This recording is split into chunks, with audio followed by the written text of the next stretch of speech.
SAM, SAL2, TB, SBS, FSTA, PIB. ¿Te sorprendió el último acrónimo? El PIB representa Producto Interno Bruto. Probablemente no veas muchas referencias en las redes sociales sobre él, pero el PIB transmite información importante sobre el estado de la economía.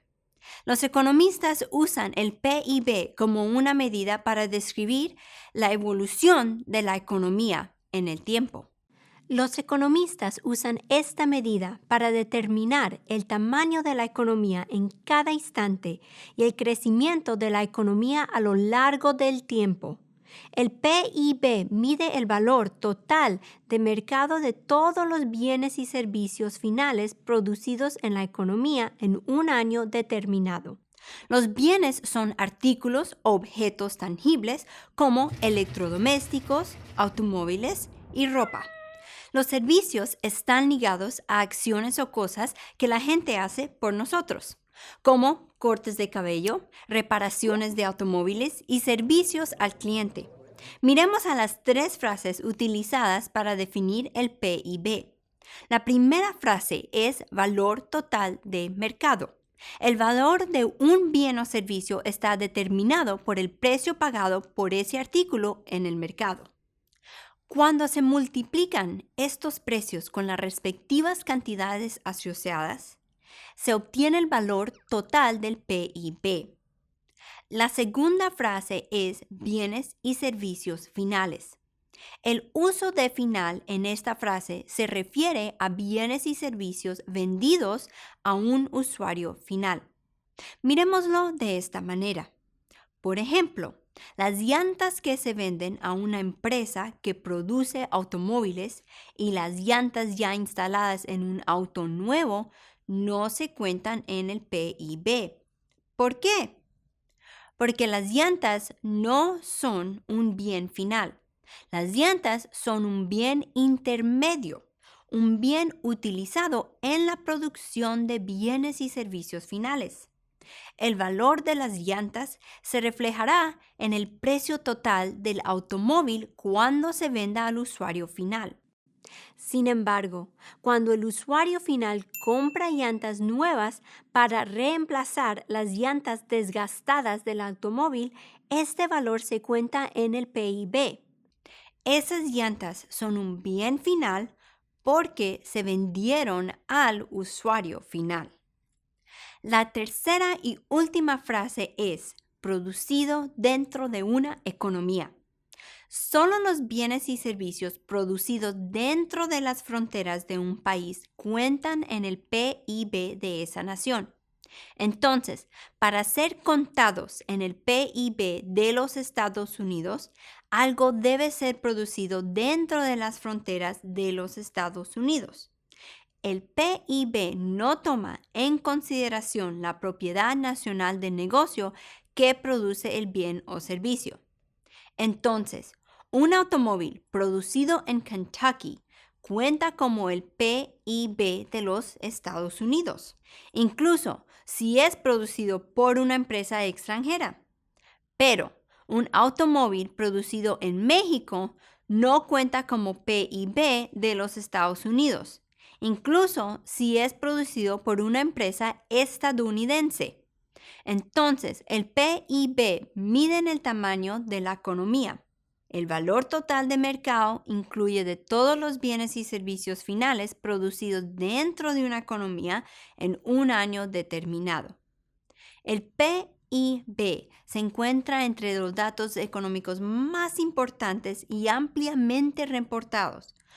Un grupo diverso de personas, desde dueños de negocios hasta formuladores de políticas, utilizan el PIB para tomar decisiones.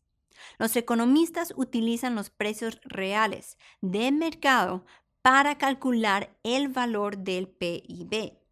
Y como saben, los precios cambian constantemente y esos cambios en los precios pueden dificultar la comprensión de un cambio en el PIB. Por ejemplo, Un aumento en el PIB podría ser debido a cualquiera de las siguientes situaciones.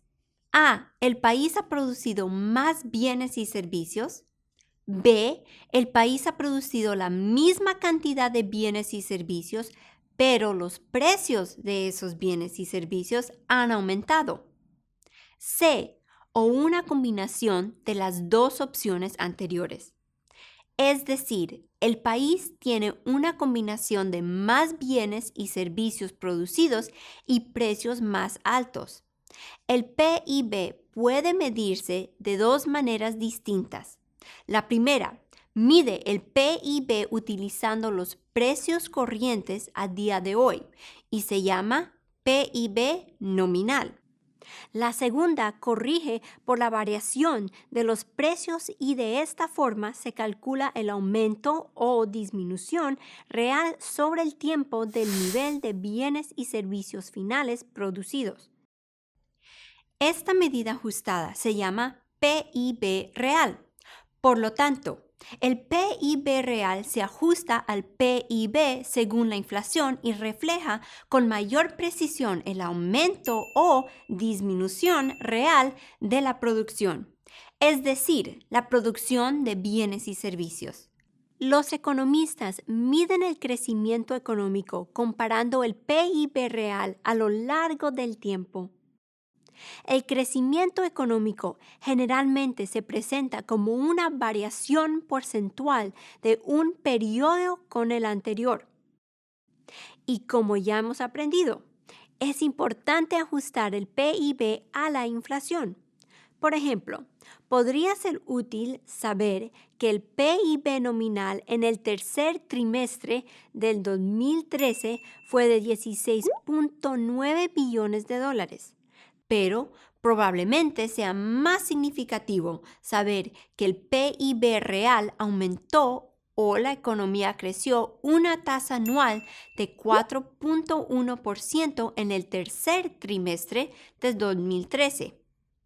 El PIB real elimina los efectos de los cambios de precios, pero para analizar el crecimiento nos centramos en el aumento porcentual del PIB real en lugar del valor total o nivel del PIB.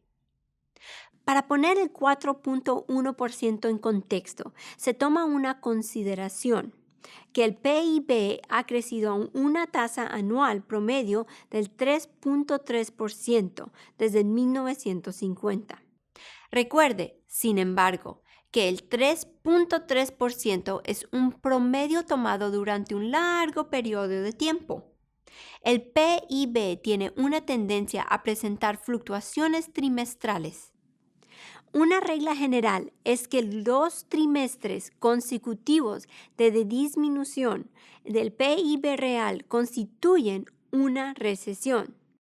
Aunque los economistas tienen formas más completas de determinar las fases del ciclo económico, esta regla general es ampliamente utilizada. Como hemos visto, el PIB es fundamental para entender en qué situación se encuentra la economía. Además de medir la salud de la economía, el PIB también se puede utilizar para comparar, en promedio, el nivel de vida de las personas en diferentes países. Debido a que los bienes y servicios se venden por dinero y el dinero ganado en la producción de bienes y servicios es ingreso, el PIB es una medida del ingreso nacional. Para determinar el impacto del ingreso nacional en las personas individuales, el PIB se divide por la población del país. La medida resultante es el PIB por persona y se llama comúnmente PIB per cápita. Cuando la medida es controlada por el cambio en los precios, se llama PIB real per cápita.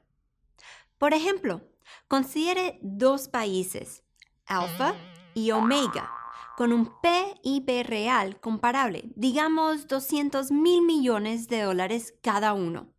Se podría suponer que los ciudadanos de Alfa y Omega tienen un nivel de vida similar porque sus países tienen un PIB comparable.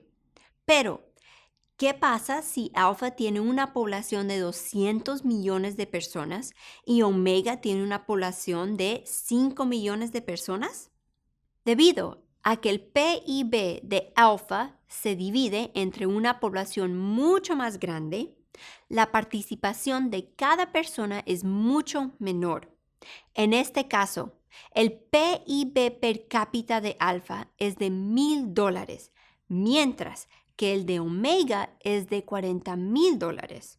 Entonces, si bien sus PIB son los mismos, una vez que están divididos por la población, es más fácil ver una diferencia dramática en el nivel de vida en estas dos naciones. Si eso no fuera bastante, aún hay que tener en cuenta que el PIB per cápita es un promedio. Los ingresos reales de los individuos probablemente variarán mucho dependiendo de la distribución del ingreso o renta. Los cambios en el PIB real per cápita dentro del mismo país pueden usarse para estimar los cambios en el estándar de vida sobre el tiempo. Un aumento en el PIB real per cápita en el tiempo se interpreta como un aumento en el estándar de vida, un objetivo digno para cualquier sociedad. El PIB nos ayuda a identificar el crecimiento de una economía y una economía en crecimiento es una economía que produce más y más bienes y servicios para su población. Y, en general, más bienes y servicios son mejor. Los datos del PIB se encuentran entre los datos económicos más importantes disponibles. Pero medir la producción de una economía grande y dinámica es una tarea compleja. El PIB mide niveles de producción durante un periodo de tiempo y puede ajustarse a la inflación, una medida llamada PIB real, y compararse con periodos anteriores para evaluar el crecimiento económico. En igualdad de condiciones, el crecimiento es bueno y el PIB mide el crecimiento.